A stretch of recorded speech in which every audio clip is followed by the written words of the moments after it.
Coup de gigot. Dans ses rideaux tirés, la chambre était chaude et propre. Les 2 lampes éclairaient 2 fauteuils qui se faisaient face et dont l'un était vide. Sur le buffet, il y avait 2 grands verres, du whisky, de l'eau gazeuse et un seau plein de cubes de glace. Marie Maloney attendait le retour de son mari. Elle regardait souvent la pendule, mais elle le faisait sans anxiété, uniquement pour le plaisir de voir approcher la minute de son arrivée. Son visage souriait, chacun de ses gestes paraissait plein de sérénité. Penchée sur son ouvrage, elle était d'un calme étonnant.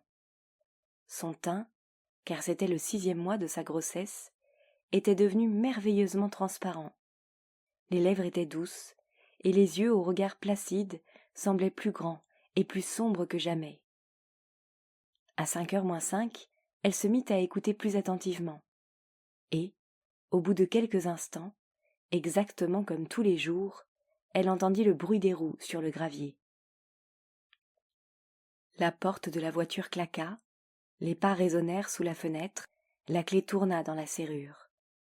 Elle posa son ouvrage, se leva et alla au-devant de lui pour l'embrasser. « Bonjour, chérie, dit-elle. « Bonjour, répondit-il. Elle lui prit son pardessus et le rangea. Puis, elle passa dans la chambre et prépara les whisky, un fort pour lui, un faible pour elle-même.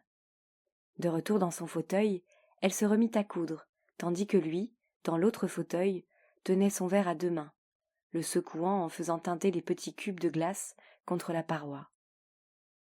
Pour elle, c'était toujours un moment heureux de la journée.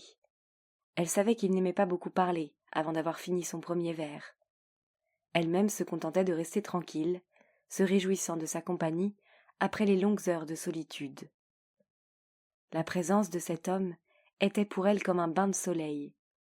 Elle aimait par-dessus tout sa mâle chaleur, sa façon nonchalante de se tenir sur sa chaise, sa façon de pousser une porte, de traverser une pièce à grands pas.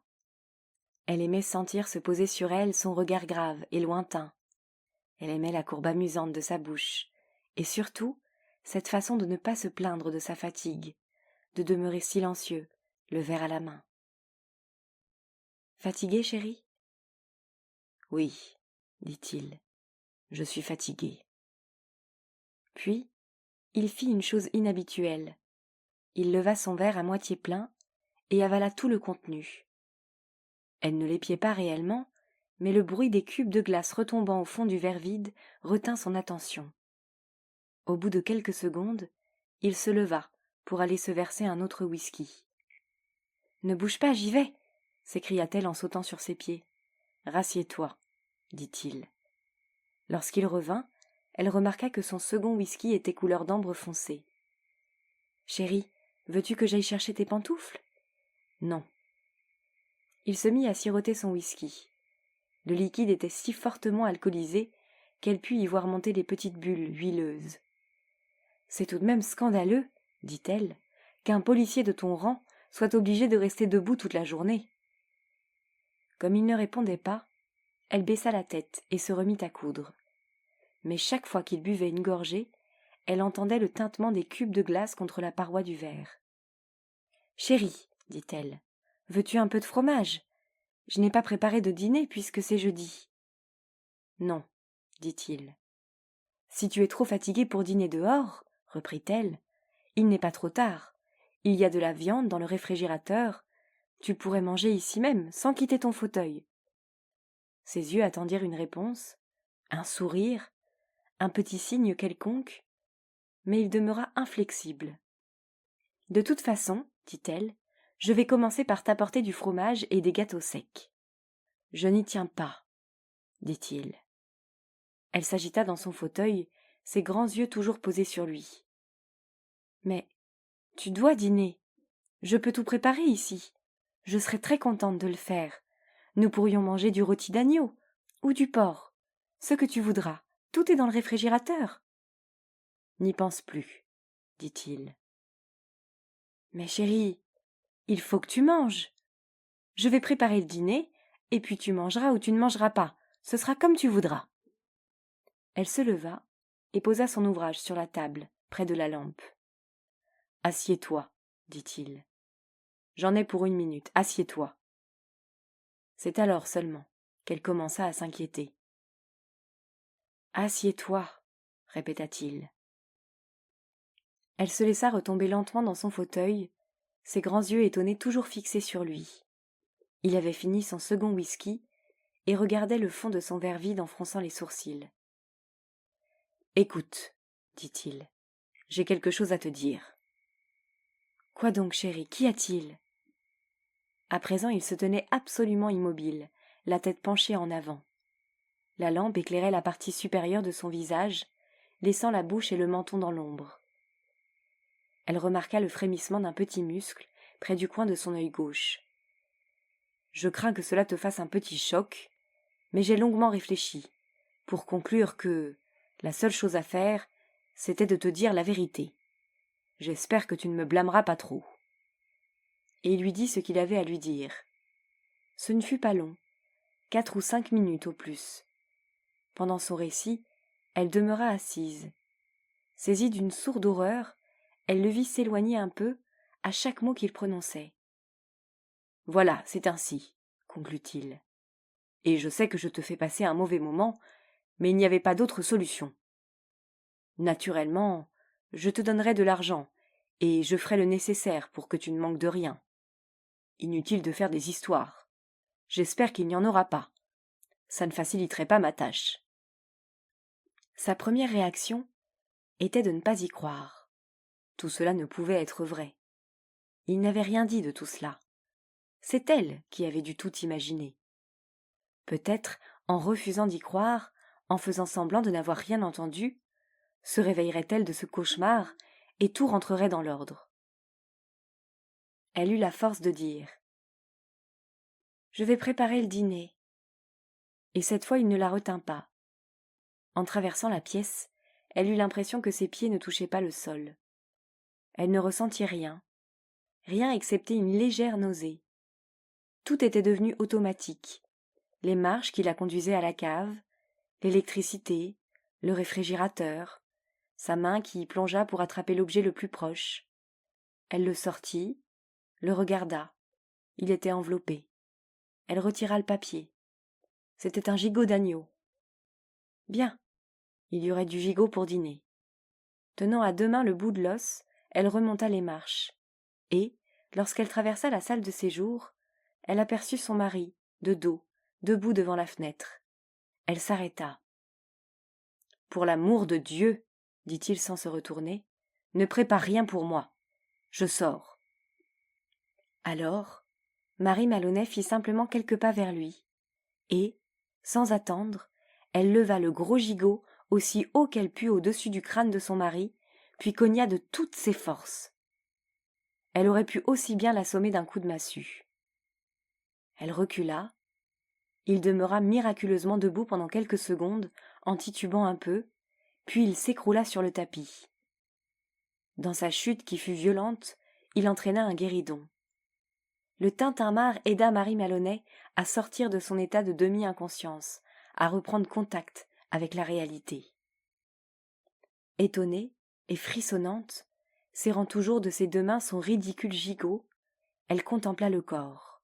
« Ça y est, » se dit-elle, « je l'ai tué. » Son esprit était devenu soudain extraordinairement clair. Épouse de détective, elle savait très bien quelle peine elle risquait. Cela ne l'inquiétait nullement. Cela serait plutôt un soulagement. Mais l'enfant qu'elle attendait, que faisait la loi d'une meurtrière enceinte? Tuait-on les deux, la mère et l'enfant? Ou bien attendait-on la naissance? Comment procédait-on? Marie Maloney n'en savait rien. Elle était loin de s'en faire une idée. Elle alla dans la cuisine, alluma le four et mit le gigot à rôtir. Puis elle se lava les mains et monta dans sa chambre en courant.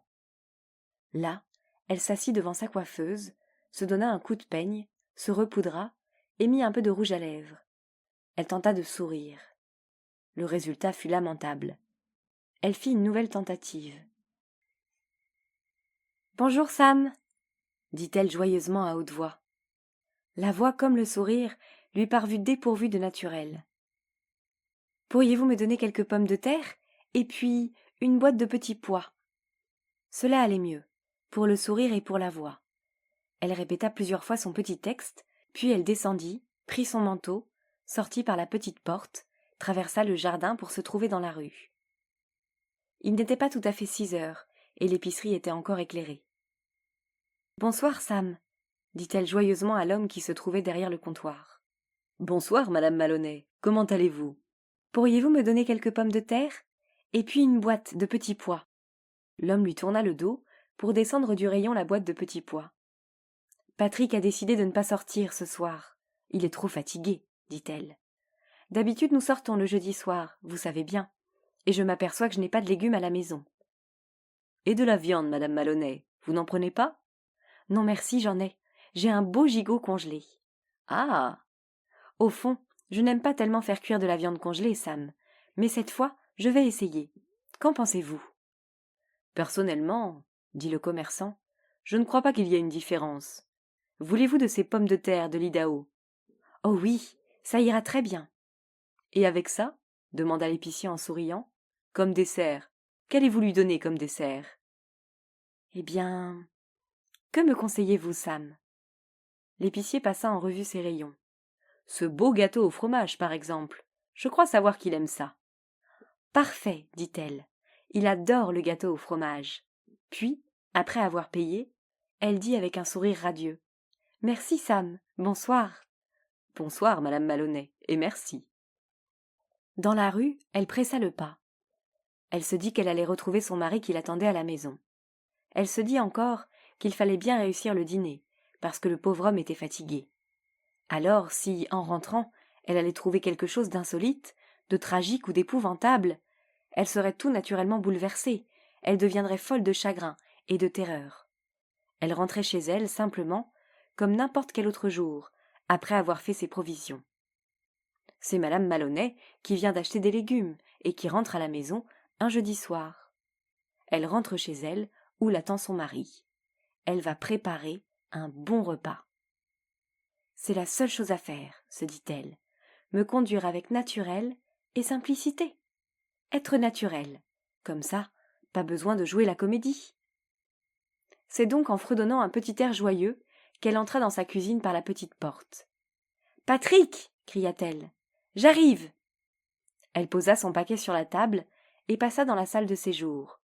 Et lorsqu'elle le vit, étendu par terre, les jambes en bataille, un bras replié, ce fut réellement un choc assez violent.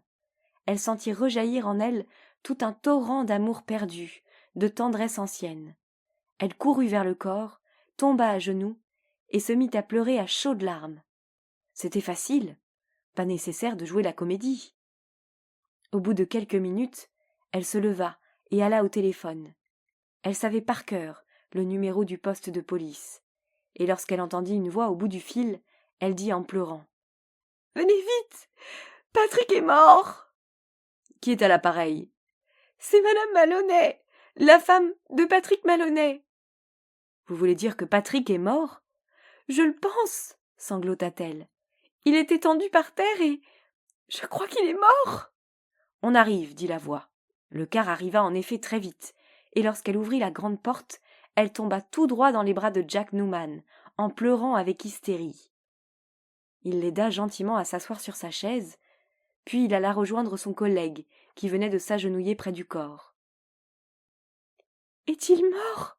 pleura Marie. « Je le crains. Que s'est-il passé ?» Elle raconta brièvement qu'elle était descendue chez l'épicier, et qu'elle avait trouvé Patrick étendu par terre en rentrant. En écoutant son récit coupé de sanglots, Noonan découvrit une paillette de sang gelé sur les cheveux du mort. Il la montra aussitôt à O'Malley, qui se leva et courut au téléphone. Peu après, d'autres hommes envahirent la maison, un médecin, puis 2 détectives. Marie en connaissait un de nom. Le photographe de la police arriva et prit des clichés. Ensuite, ce fut le tour de l'expert chargé de prendre les empreintes digitales. Il y eut de longs chuchotements autour du cadavre, et Marie dut répondre à d'innombrables questions. Mais tout le monde la traita avec beaucoup de gentillesse. Il fallut qu'elle racontât de nouveau son histoire depuis le début. L'arrivée de Patrick, alors qu'elle était assise dans son fauteuil en cousant, Il était fatigué, si fatigué qu'il n'avait pas eu envie de dîner dehors. Elle raconta comment elle avait mis le gigot au four, il y est toujours, et comment elle était descendue chez l'épicier, et comment en rentrant, elle avait trouvé son époux, gisant sur le tapis. Quel épicier ? Demanda l'un des détectives. Elle le lui dit, et il parla à voix basse à l'autre détective, qui aussitôt quitta la maison.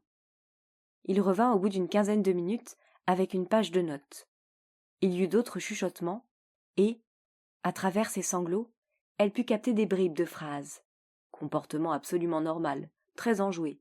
Voulait lui préparer un bon dîner, petits pois, gâteau au fromage. Impossible qu'elle. Un peu plus tard, le photographe et le docteur prirent congé. 2 autres policiers firent leur entrée pour emporter le corps sur un brancard. Puis, l'homme aux empreintes digitales se retira à son tour.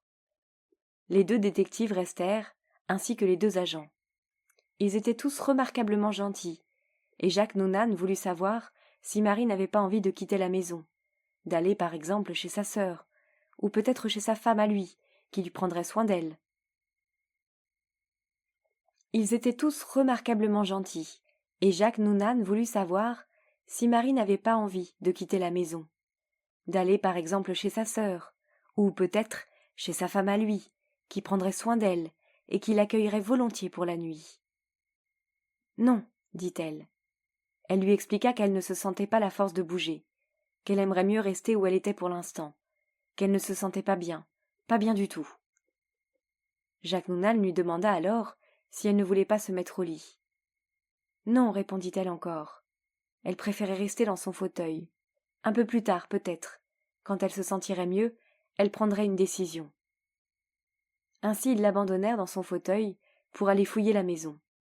Mais de temps à autre, l'un des détectives revenait pour lui poser une question. Jacques Nounan revint à son tour et lui parla doucement. Son mari, lui dit-il, avait été tué d'un coup violent sur le crâne, administré à l'aide d'un instrument lourd et contondant, probablement en métal. Ils étaient actuellement à la recherche de cet objet. L'assassin avait pu l'emporter avec lui, mais il avait pu aussi bien s'en débarrasser sur les lieux. « C'est une vieille histoire, dit-il. Trouvez l'arme et vous tenez le bonhomme. » Plus tard, l'un des détectives remonta de la cave et vint s'asseoir près d'elle. Il lui demanda si, à sa connaissance, il existait dans la maison un objet ayant pu servir d'arme, et si cela ne l'ennuyait pas d'aller voir s'il ne manquait rien, une grosse clé anglaise par exemple, ou un vase de métal. Elle lui dit qu'elle n'avait jamais eu de vase de métal. Et une clé anglaise ? Elle ne pensait pas en avoir. À moins qu'il n'y en eût une au garage. Les recherches reprirent. Elle savait que d'autres policiers se trouvaient au jardin, tout autour de la maison. Elle entendait le gravier grincer sous leurs pas, et de temps à autre, elle entrevoyait la lueur de leurs torches par une fente du rideau. Il était tard, près de 9 heures. Après tant de vaines recherches, les 4 policiers parurent un peu exaspérés. « Jacques, dit-elle lorsqu'elle vit entrer le sergent Nounan, auriez-vous la gentillesse de me donner à boire ? » Mais certainement. C'est du whisky que vous voudriez ? Oui, s'il vous plaît. Mais très peu, rien qu'un doigt. Je me sentirai peut-être mieux après. Il lui tendit le verre. Pourquoi n'en prenez-vous pas vous-même ? Dit-elle. Vous devez être terriblement fatigué. C'est que, fit-il, ce ne serait pas strictement régulier. Mais j'en prendrais bien une goutte pour rester en forme. Un homme entra. Après quelques encouragements, ils étaient tous là debout, tenant gauchement leur verre à la main. Intimidé par la présence de la veuve, il s'efforçait de prononcer des mots réconfortants. Puis, le sergent Nounan alla faire un tour à la cuisine. Il revint aussitôt et dit « Vous savez, madame Maloney, votre four est toujours allumé, et la viande est dedans. »« Oh mon Dieu !» s'écria-t-elle. « C'est vrai ! Voulez-vous que j'aille l'éteindre ? Vous seriez très gentil, Jack. Merci 1000 fois. » Lorsque le sergent Nounan revint pour la seconde fois, elle leva sur lui ses grands yeux sombres et mouillés. « Jacques Nounan, dit-elle. « Oui. »« Voulez-vous me rendre un petit service, vous et vos collègues ? » ?»« Certainement, madame Maloney. »« Eh bien, dit-elle, vous êtes tous des amis de mon pauvre Patrick, et vous êtes ici pour m'aider à trouver son assassin. Vous devez avoir faim, après tant d'heures supplémentaires. Et je sais que mon pauvre Patrick ne me pardonnerait jamais de vous recevoir ici sans rien vous offrir. Pourquoi ne mangeriez-vous pas le gigot qui est au four? Il doit être cuit à point. Impossible d'accepter, bredouilla Jacques Nounan. S'il vous plaît, supplia-t-elle, faites-le pour moi. Moi-même, pas question que je touche à quoi que ce soit. Tout me fait trop penser à lui. Mais vous, c'est différent. Vous m'aurez rendu un immense service, et ensuite vous pourrez vous remettre au travail. Les 4 policiers eurent un long moment d'hésitation. Mais comme ils mouraient tous de faim, ils finirent par se laisser convaincre. Ils se rendirent à la cuisine pour attaquer le gigot. La jeune femme demeura à sa place, ce qui lui permit de les écouter par la porte entr'ouverte. Elle put ainsi les entendre parler, la bouche pleine, de leurs grosses voix pâteuses. « Un autre morceau, Charlie ?»« Non, vaut mieux ne pas tout manger. Elle veut qu'on mange tout, c'est ce qu'elle a dit. Ça lui rend service. » « Bon, si ça lui rend service, passe-moi encore un petit bout. » « Qu'est-ce qu'il a bien pu avoir comme gourdin, le type qui a bousillé le pauvre Patrick ?» dit l'un d'eux. « Le toubib dit qu'il a une partie du crâne en miettes, comme broyé à coups de marteau. » « On finira bien par trouver. C'est ce que je pense aussi. Qui que ce soit, il n'a pas pu aller loin avec son truc. Un truc comme ça, on ne le trimballe jamais plus longtemps qu'il ne le faut. » L'un d'eux éructa. « À mon avis, la chose doit se trouver ici, sur les lieux mêmes. Probablement, nous devons l'avoir sous le nez. Tu ne crois pas, Jack ?» Dans la pièce voisine, Marie Maloney se mit à ricaner.